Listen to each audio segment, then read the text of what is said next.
Greetings all, I am Geeta K and I am going to present my project, which is the light curve analysis of exoplanet system Kepler 5b. In this presentation, I'll define what an exoplanet is, talk about the Kepler space mission, different methods of observing exoplanets, how I obtained astronomical data to construct light curves, and how I used them to determine the planet parameters of Kepler 5b. In the end, I'll summarize the results of this project as well. Let me begin by defining what an exoplanet is. An exoplanet, also known as an extrasolar planet, refers to a planet that is not part of our solar system. It may orbit any other star in the universe, or it may orbit its galactic center. The second type planets are called rogue planets. The Kepler space mission is a legendary space mission, and its objective was to observe the variation in the brightness of stars that are present in the patch of the sky where the constellations of Cygnus and Lyra are. It is based on transit method. There are two different methods of observing exoplanets, the indirect and direct method. The direct method refers to capturing the image of an exoplanet directly. And although it is difficult, it has the least number of false positives and most effective in observing the exoplanet, in detecting the exoplanet also. This is difficult because the star's brightness is so great that it almost completely overshadows the planet. In indirect method, there are two types, the transit and the radial velocity method. This project considers data from both the indirect methods. The transit method is also known as the eclipsing method. In this method, the transit or the movement of the exoplanet across the star in the field of view of the observer is detected. Due to this transit, there is a dip in the effective brightness of the star by a small percentage. And the percentage dip in the brightness depends upon the size of the exoplanet. The following parameters are determined in this project using the transit method. The radial velocity method is also known as the Doppler method. It is based on the fact that the exoplanet, as it revolves around the star, causes a reflex motion on the parent star. The spectrum of the star is observed. Due to the reflex motion, there is a Doppler shift in the star spectrum. The mass of the planet is determined using the radial velocity method. This is more effective and efficient than the transit method. To determine the parameters of the planet, it is essential to obtain astronomical, stellar, and transit data. The transit data is used to construct the light curve, and it's obtained from MAST, which is an online open source archive for astronomical data from various space missions besides Kepler. For this project, the transit data is obtained from the Kepler HLSP, high-level science project. There are 5 Kepler objects listed and Kepler 5b is considered. There are 2 types of data sets, the Kepler time series data set and ground-based data set. Time series data set is used to construct the light curves, and ground-based time series data set are used to construct radial velocity curves. Stellar data are obtained from the Extrasolar Planet Encyclopedia. It contains information on both the planet and the star. The search bar in this catalog is quite peaky. Therefore, the name of the exoplanet is to be written properly. For construction of light curves, I initially used Python in Jupyter Notebook with version 3.1.6 Python. And I used 5 libraries for analysis and data visualization. Since MAST provides its data set in the form of text, I converted them to CSV files in order to process, operate, and construct light curves. I used these syntaxes for extraction of the data sets. After extraction, data cleaning is done. Data cleaning refers to processing of the data frame in order to make it workable. And it includes renaming columns, elimination of special characteristics, converting string data to int or float data type. These images show the time series data sets before and after data cleaning. Before data cleaning, it can be seen that there is a header information that gives information on the data set and the planet. For construction of light curves, I have removed these headers and separated the single column into 2 columns. This is the data cleaning process of ground-based time series data set.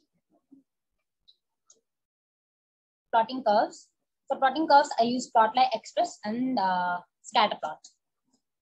This is the light curve of Kepler 5b system, and from this plot, the period can be determined. Period of the planet can be determined. But in order to determine the flux of transit, an extra column called the modulo JD column is introduced, and it takes values, which is the remainder of heliocentric Julian day divided by the period, which is 3.5485. The folded light curve so obtained is this one. The radial velocity curve is also plotted in a similar manner. It should be noted that the radial velocity method curve is almost similar to a sine wave, and so since it is there are equal areas above the axis and below the axis, we can infer that the orbit of the planet is almost circular. This method curve is used to determine the mass and the velocity. In TopCat, the graphs are plotted, and TopCat is a very versatile and easy to use software that processes tabular data. But there is one complication. TopCat does not load text files. Therefore, in this project, I have used the same CSV files from Python to be loaded. TopCat is very easy to use, and in order to view the tables, the names can be simply clicked on, and the tables can be operated, and the graphs can be plotted using graphics option. For this project, the 2D scatter plots are used.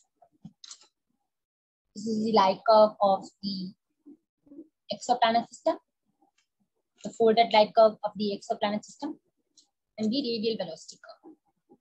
Now that the light curves are plotted and stellar data has been obtained, the planet parameters can be determined. The following parameters are determined in the following sections. The period is obtained directly from the light curve of the Kepler-5b system. The period is the difference between the dips in these two, the dips in this curve. The consecutive dips in this curve gives the period. It's in Earth days and it's converted to seconds.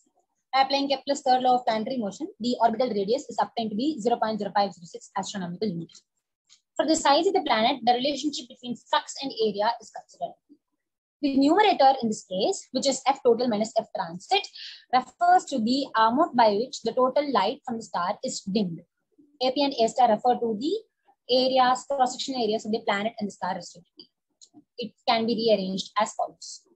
This equation is solved for radius to give this equation.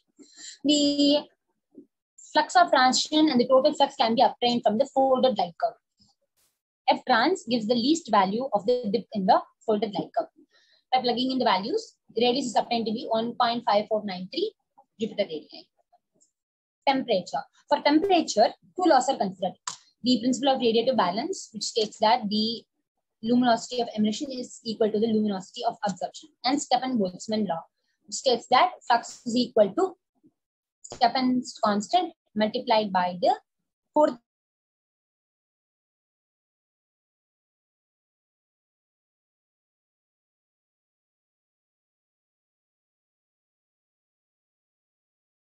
power of the temperature.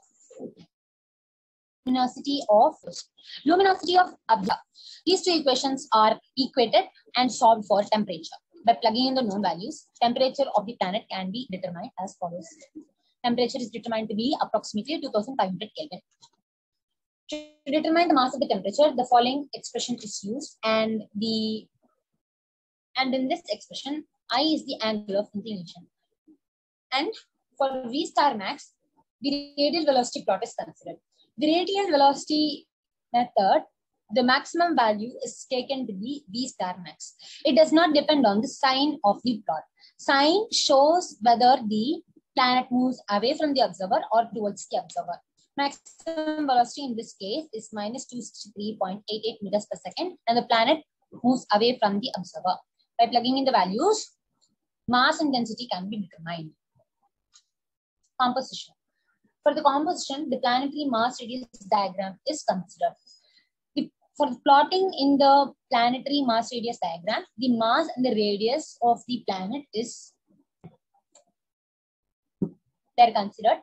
And when plotted, the position of Kepler-5b in this plot is at the top of the plot.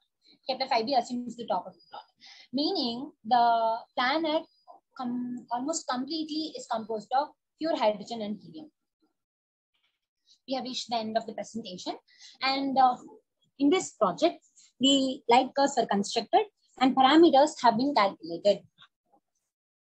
By observing these values, we can infer the nature of the Kepler 5b exoplanet.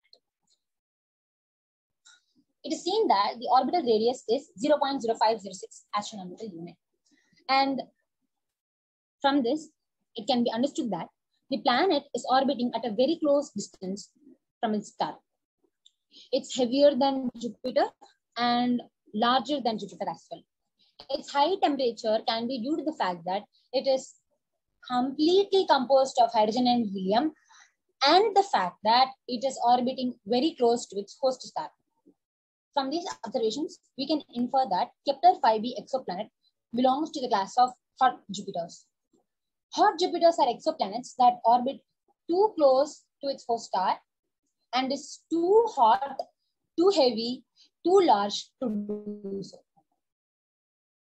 And thus, we have reached the end of the project by inferring the nature of Kepler 5b exoplanet.